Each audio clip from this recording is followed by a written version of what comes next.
Sama saudara-saudari yang diberkati oleh Tuhan, semua yang hadir saat ini, shalom. Sekali lagi, shalom. Bapak Mama, dalam khotbah ini kita ada dalam tema merawat kasih dan kesetiaan dalam keluarga. Merawat kasih dan kesetiaan dalam keluarga. Keluarga Kristen yang dikasihi Tuhan, saya baca ada satu tulisan di mobil puskesmas keliling. Di belakangnya Bapak Mama, di kaca bagian belakang dia menulis, "Aku kuat karena Tuhanku. Aku lemah karena senyumanmu." Untuk itu Bapak Mama coba senyum dulu. Ya. Ini Bapak Mama, ini orang kesehatan dong, tulisan juga bagus ya. Aku kuat karena Tuhanku, aku lemah karena senyumanmu. Ini pengantin dong, semoga mengantuk semua. Senyum dulu. Ya. Ini kamu tegang-tegang Bapak Mama, ini kita bukan tiang listrik dan kabel listrik kok.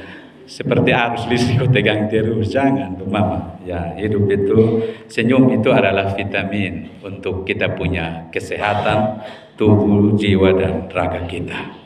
Amin kok Bapak Mama. Ya, Bapak Mama, saudara-saudari yang terkasih, Amsal pasal 3 ayat 1 sampai dengan 10 dalam bacaan kita. Ini merupakan kumpulan ceramah tentang hikmat. Kumpulan ceramah tentang hikmat. Kumpulan ceramah ini dari seorang bapak yang ditujukan kepada anak-anaknya. Bapak yang dimaksud di sini adalah Salomo itu sendiri.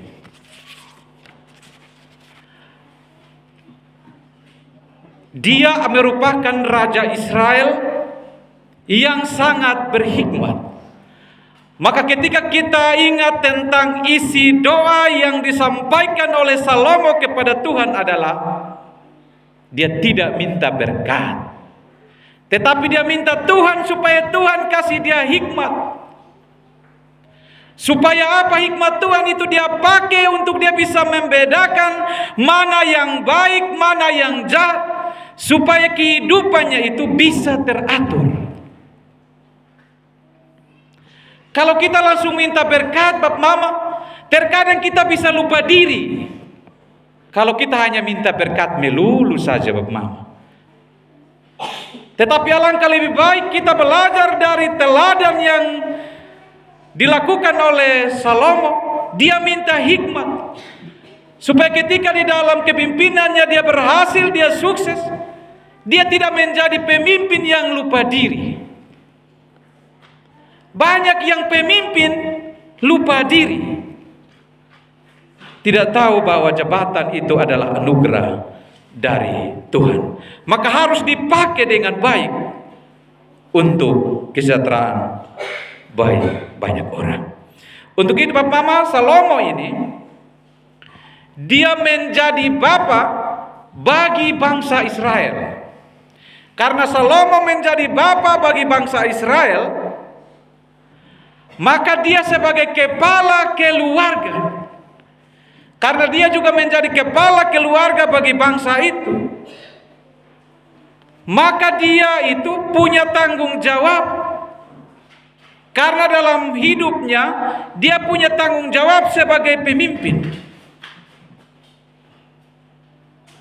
Jadi kita semua yang hadir saat ini, kita menjadi pemimpin yang bertanggung jawab. Maka Salomo punya tanggung jawab untuk mempersiapkan anak-anaknya, yaitu bangsa Israel, untuk menjadi anak-anak kehormatan bagi keluarga. Mempersiapkan anak-anak untuk menjadi anak-anak kehormatan, menjadi anak-anak yang berharga bagi keluarga. Dan ini juga merupakan sebuah harapan bagi orang tua ketika melahirkan anak dan membesarkan anak. Maka firman Tuhan saat ini Kita perhatikan di ayat 1, jangan melupakan ajaran.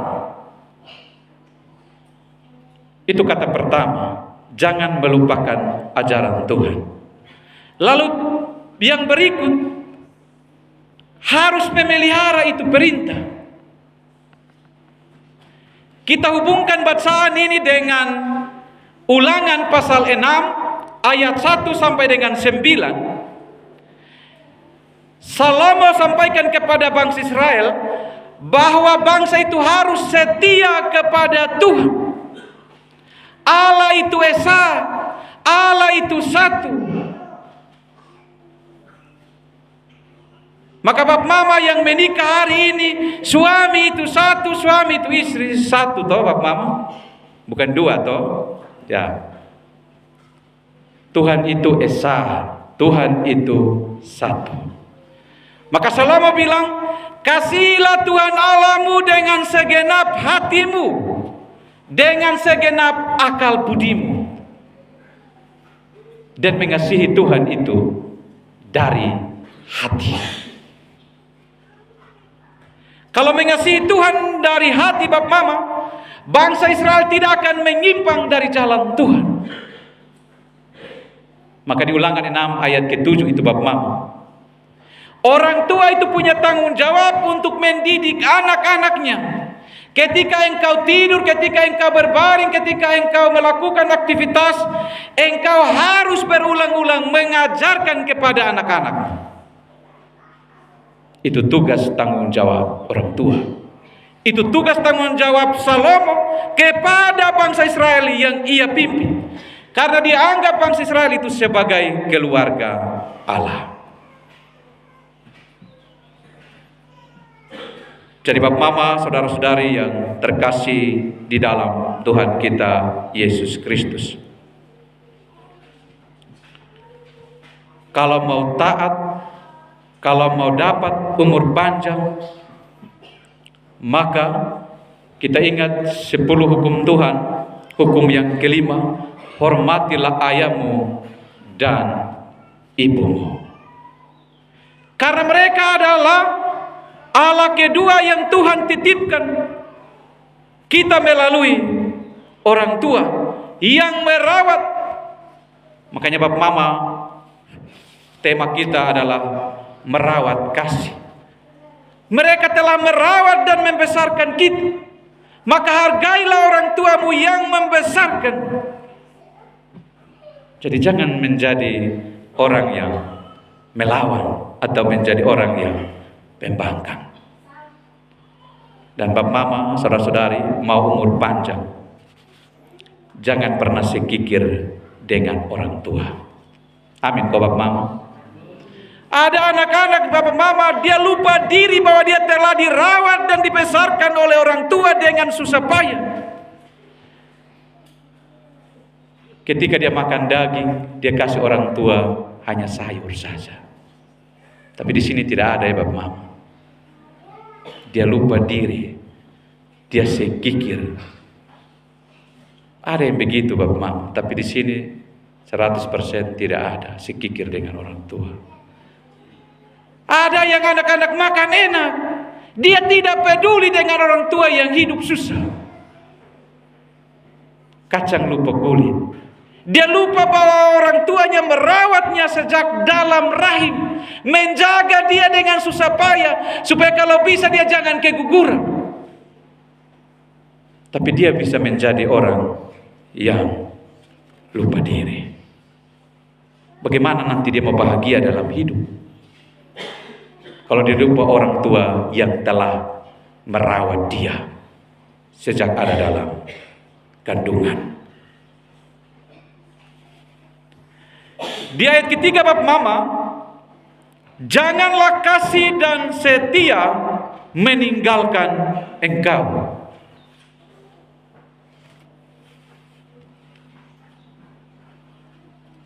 Ini menjadi penekanan dalam bacaan kita saat ini. Dan ini ayat ketiga ini merupakan tema dari perenungan kita.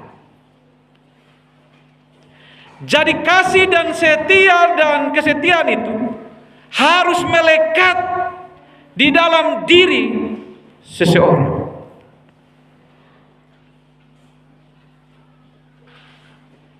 Jadi Bapak Mama yang ambil komitmen untuk menikah hari ini, Bapak Roni akan merawat istri, sebaliknya istri juga akan merawat. Bapak Europeam juga akan merawat istri dan sebaliknya. Bapak Cornelis Carolus yang sekarang berubah jadi Cornelis, Bapak Yudias, Bapak Markus, Bapak Beto akan saling merawat. Rawatlah istrimu, rawatlah suamimu itu penuh dengan kasih. Jangan sampai belum merawat istri atau belum merawat suami dengan maksimal, punya talenta khusus merawat orang lain. Tidak ada Semoga Bapak Mama yang menikah ini hari tidak punya talenta khusus tanda kutip untuk merawat istri muda atau suami muda. Rawat satu saja belum bisa, tapi masih mau rawat lagi yang lain. Ekonomi ini lemah lembut sekali, makan juga susah sekali, tapi kepingin mau rawat lagi orang lain. Rawat dengan kasih dan kesetiaan itu rawat dengan penuh kesetiaan. Bapak Mama, saudara-saudari yang terkasih, upaya untuk mencapai keintiman dalam pernikahan itu harus mempertahankan cinta itu, cinta yang membara. Ketika engkau masih muda, kamu mesra sekali, sayang sumakan kau, itu harus dijaga dengan baik. Jangan sampai Bapak Mama, cinta itu sudah tidak membara lagi, tetapi cinta itu akan pudar. Mau makan, nah makan, kalau tidak makan, nah persetan di situ. Itu berarti cinta tidak sedang membara lagi, tetapi sedang memudar. Dan Bapak Mama kalau mencintai dengan kasih, jangan ada kepalsuan di antara suami dan istri. Rumah tangga Kristen sekarang ini Bapak Mama mencintai suami, mencintai istri hanya dengan kepalsuan. Di dunia maya Bapak Mama sekarang kita lihat mesra sekali antara suami dan istri. Hampir-hampir memakan juga mereka pakai suap baru buat video. Tetapi dunia nyata Bapak Mama membuktikan mereka ribut setiap hari. Tapi saya yakin Bapak Mama semua yang hadir saat ini mesra di dunia maya, mesra di dunia nyata. Amin. Kau Bapak Mama. Bapak Mama, saudara-saudari yang terkasih, kita mencintai suami dan mencintai istri dari hati yang dalam sama seperti kita mencintai Tuhan. Jadi kasih Tuhan itu tidak pura-pura, ya. Kasih agape, kasih yang penuh dengan ketulusan, kasih yang penuh dengan kejujuran yang Tuhan lakukan di dalam kehidupan kita. Untuk itu Bapak Mama di ayat 4 sampai 8 ini mengajak kita supaya kita sebagai anak-anak kita harus membangun relasi yang intim. Relasi hubungan kita dengan Tuhan itu harus harmonis. Relasi kita dengan Tuhan itu harus akrab. Tidak boleh kita ambil jarak di antara kita dengan Tuhan. Karena Tuhan tidak pernah mengatur jarak di antara kita. Kita boleh mengatur jarak dengan Tuhan, tetapi Tuhan tidak pernah mengatur jarak dengan umatnya. Maka kita selalu harus senantiasa dekat dengan Tuhan. Dan ketika Bapak Mama membangun relasi dengan Tuhan yang intim, yang akrab, jangan sekali-kali meragukan kasih penyertaan Tuhan di dalam setiap rumah tanggamu. Ada keluarga Kristen yang meragukan Tuhan di dalam hidup.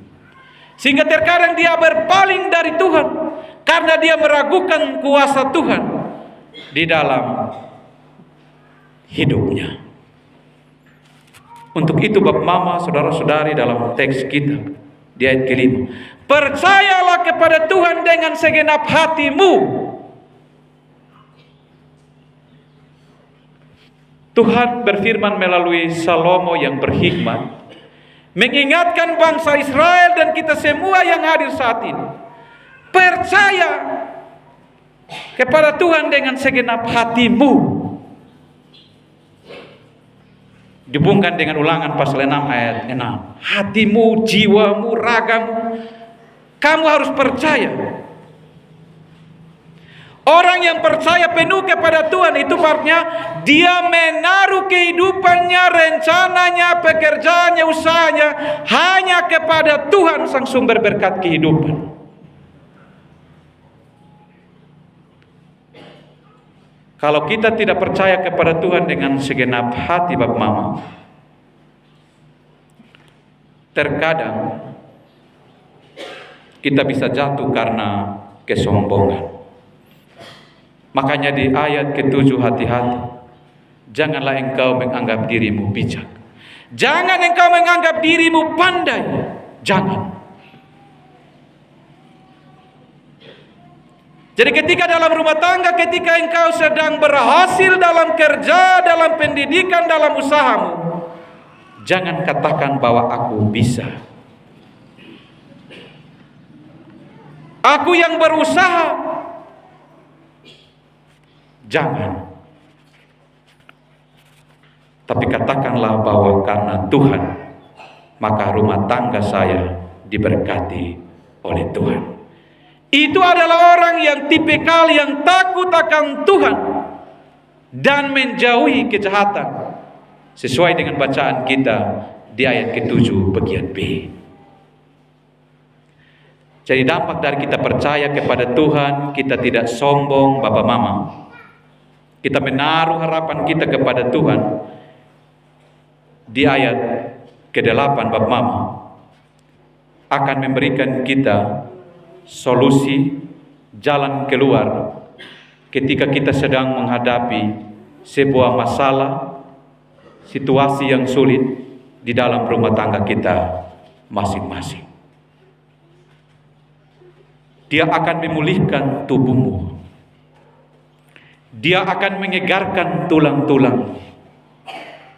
Ini Allah yang Maha Perawat.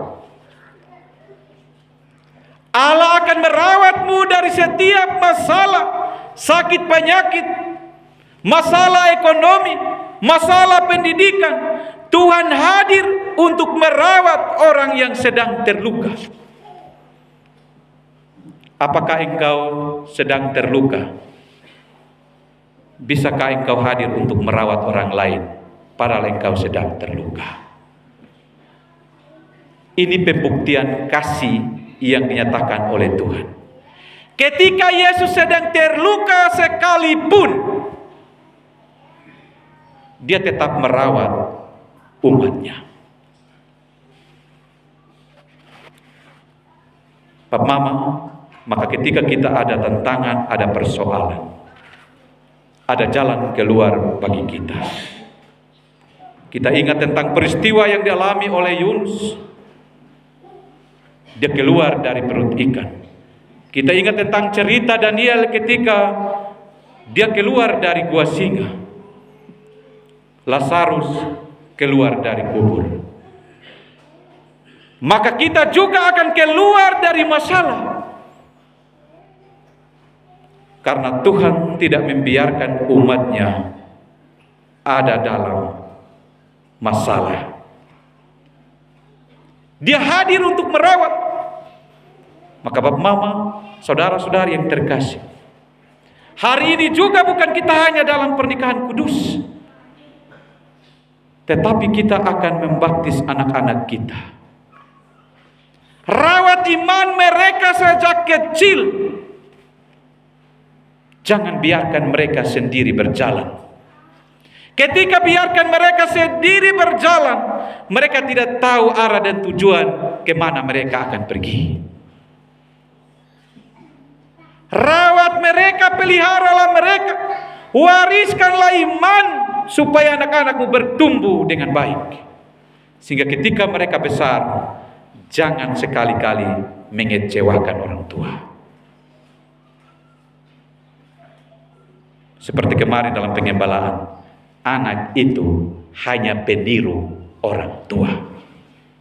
Maka apa yang dilakukan orang tua, memorinya akan simpan semua perilaku baik dan buruk. Dan ketika dia meledak dan dia melakukan, Bapak Mama jangan heran, karena buah yang kita sudah tanamkan sejak kecil. Maka buah itu Bapak Mama kamu harus berhikmat, minta Tuhan untuk menaburkan benih buah yang baik,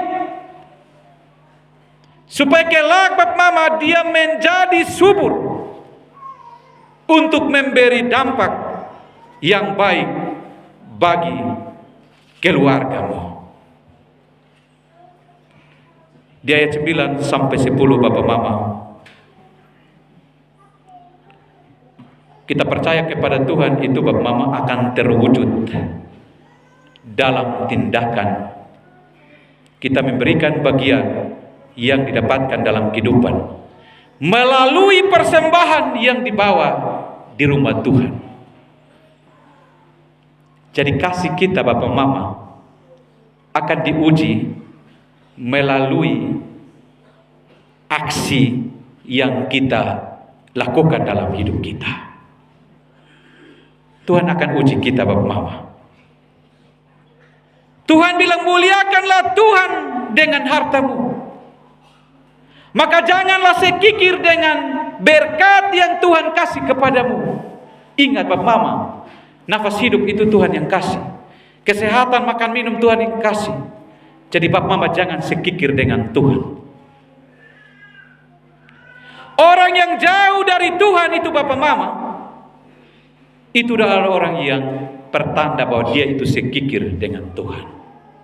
Orang yang melupakan diri bahwa Tuhan yang kasih dia berkat, tapi dia melupakan sang sumber berkat. Dia sekikir dengan Tuhan. Melalui bacaan ini Bapak Mama, keluarga kita akan diberkati.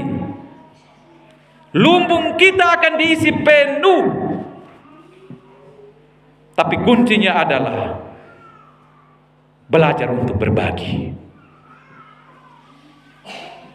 Berbagilah kepada istrimu, jangan sekikir dengan istri. Mama kadang ada bapak-bapak yang sembunyi uang, istri minta beli gula pasir juga tidak ada uang. Belajarlah untuk berbagi dengan suami, berbagi dengan istri, berbagi dengan anak-anak, dan berbagilah dengan keluarga. Untuk itu Bapak Mama, lewat firman Tuhan kepada kita saat ini, percaya kepada Tuhan dengan hati yang tulus, yaitu kita mengandalkan Tuhan di dalam menjalani kehidupan dan menjadikan diri kita untuk berdampak bagi sesama dan pekerjaan Tuhan. Tantangan ini Bapak Mama semakin besar keluarga Kristen akhir-akhir ini menghadapi dalam keluarga. Setiap hamba Tuhan juga akan diuji. Untuk itu Bapak Mama, saya akan menutup renungan ini dengan satu cerita. Bapak Mama mau dengar kok? Atau semua mengantuk? Karena hanya menghayal malam diskotik. Ya, Bapak Mama, ada seorang hamba Tuhan yang baru ditabiskan jadi pendeta. Dalam pergumulannya Bapak Mama dia hanya berdoa kepada Tuhan. Tuhan, tolong saya supaya saya jangan jatuh dalam pencobaan. Karena saya ini masih 0 kilo, masih muda air-air, pasti saya hidup dalam dunia tantangan yang saya tidak tahu nanti saya bertahan atau tidak. Itu dia selalu berdoa Bapak Mama sebelum dia masuk ke pencobaan itu. Bapak Mama satu kali dia naik bis, Dia sampai di terminal, banyak orang yang naik. Nah kebetulan Bapak Mama di samping kursinya kosong. Nah ketika dia lihat Bapak Mama di bawah itu yang mau naik, cewek-cewek yang cantik semua Bapak Mama. Ini cewek-cewek ini Bapak Mama dong pakai pakaian, ini Bapak Mama kurang kain, kurang jahitan. Bapak Mama tahu kurang jahitan? Tabuka di sini Bapak Mama, tabuka di belakang, jadi hanya begini saja. Jadi ini semua ditabuka habis. Pusat ini juga keluar Bapak Mama. Intinya dia pakai, ini namanya kurang kain, namanya jahitan. Kalau kurang kain Bapak Mama setengah sah. Tutup bagian ini tapi hampir-hampir tidak penuh. Dia tutup setengah karena panas. Dia berdoa, Tuhan, kalau bisa Bapak Tuhan, jangan duduk dekat saya. Dia mesti berdoa bergumul dengan Tuhan. Nah tiba-tiba Bapak Mama ini nona ini yang dia pakai pakaian kurang kain ini datang ambil di tas ya, karena dia menghindar untuk dia taruh supaya jangan ada yang duduk. Dia bilang, Pak permisi saya tempat duduk, ini nomor kursi.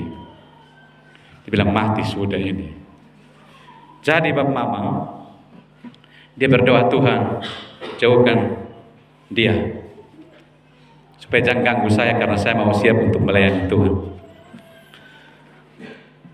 Tiba-tiba Bapak Mama semakin dalam perjalanan ini perempuan sandarlah di bahunya.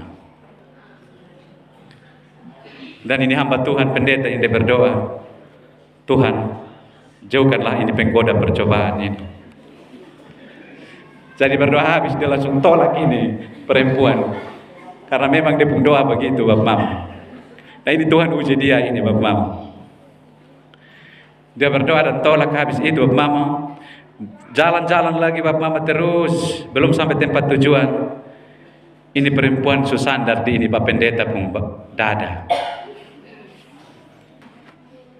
Dia berdoa, Tuhan di dalam nama Yesus saya hardik. Baru dia bilang, nyala engkau. Dia tolak ini perempuan. Dia masih kuat sekali Bapak Mama. Semakin berjalan Bapak Mama, dia mengantuk dan dia tidur. Ini nona ini dia tidak tidur, dia goda terus. Maka ketika dia sadar, ini nona suara di atas paha Pak Pendeta. Mama kalau sudah atas paha berarti dia susandar dikit. Mau bergerak, kok mau mundur, kok maju. Kira-kira bapak-bapak bagaimana? Mau maju kok mundur. Kalau perempuan suara di atas paha laki-laki, ini dong mulai menghayal ini. Semoga Bapak Mama jangan terbawa suasana ya, menghayal sampai jatuh. Dia sudah tidak tahan Bapak Mama. Lalu berdoa, Tuhan, jadilah kehendak-Mu. Jangan seperti kehendak-Ku sendiri. Bapak Mama, dunia ini memperhadapkan kita banyak tantangan. Berdoalah supaya jangan jatuh dalam pencobaan. Tuhan berkati firman-Nya. Amin.